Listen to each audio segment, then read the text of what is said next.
I'm Josh Ryan, licensed professional counselor, and this is your daily rep, a short practice to build emotional control under pressure. Let's get to work. Last week we focused on understanding reactivity. You identified the spike, you identified the ego, you identified your patterns, and then we're given the opportunity to examine your triggers. You notice the physical evidence in your body. Awareness is the first layer of control, but awareness alone is not enough. You can recognize a reaction and it still follow it. That's why the next step in the framework is the power of the pause. The pause is where control begins. Most people think power in conversation comes from speed, quick answers, sharp responses, or immediate corrections. But speed is rarely power. Speed is momentum, and momentum under emotion creates mistakes. The pause interrupts the momentum and inserts space between stimulus and response. That space may only be 2 seconds, but those 2 seconds change everything. Because once space exists, choice becomes possible. Without a pause, you just react. With a pause, you have the opportunity to respond. And the difference between reacting and responding is the difference between impulse and leadership. Here's what most people misunderstand about the pause. They think pausing looks weak. They believe silence somehow means surrender.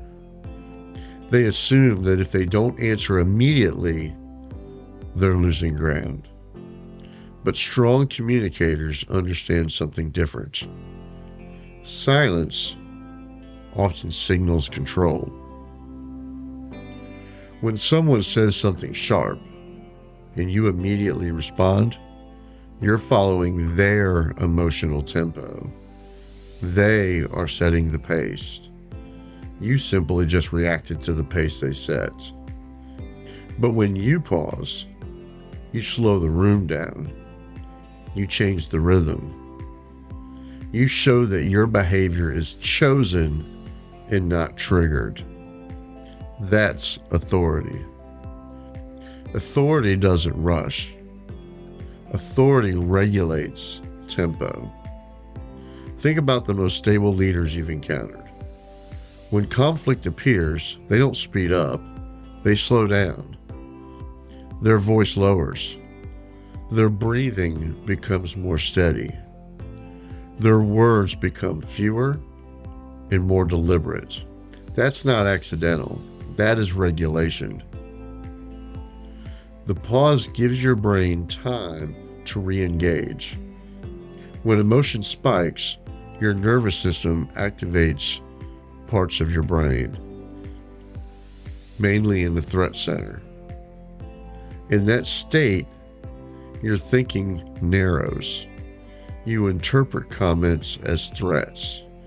You move toward defense or control. But when you pause, your prefrontal cortex has time to re-engage. That's the part of the brain responsible for judgment, reasoning, and decision-making. So the pause isn't just psychological, it's neurological. You are literally giving your thinking brain time to come back online. And that changes the outcomes of most conversations. The pause also changes perception. When someone expects an immediate reaction and doesn't get one, they begin to feel uncertain. And uncertainty often feels like de-escalation. The emotional momentum slows, the conversation begins to stabilize. This is why the pause is not passive. The pause is strategic. It protects your thinking. It protects your tone. It protects your authority. And the best part is it requires no speech, no clever phrase, no perfect argument, just space. Today's rep. The next time someone says something that irritates you, don't answer immediately. Just pause. Take one slow breath before speaking. Not a dramatic breath, just enough to create space. The breath is the pause. The breath interrupts momentum, and that breath gives your brain time to choose the next move.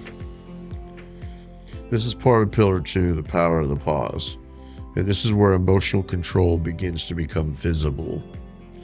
If you're committed to building that kind of discipline, stay with the process. We're on day 6 of a 30-day run. 30 reps, 30 chances to practice under pressure. Follow the show so you don't miss the next rep, because tomorrow we build on this. We'll talk about why silence unsettles reactive people and how that works in your favor. Please follow and like the show. And remember, less reaction equals more choice.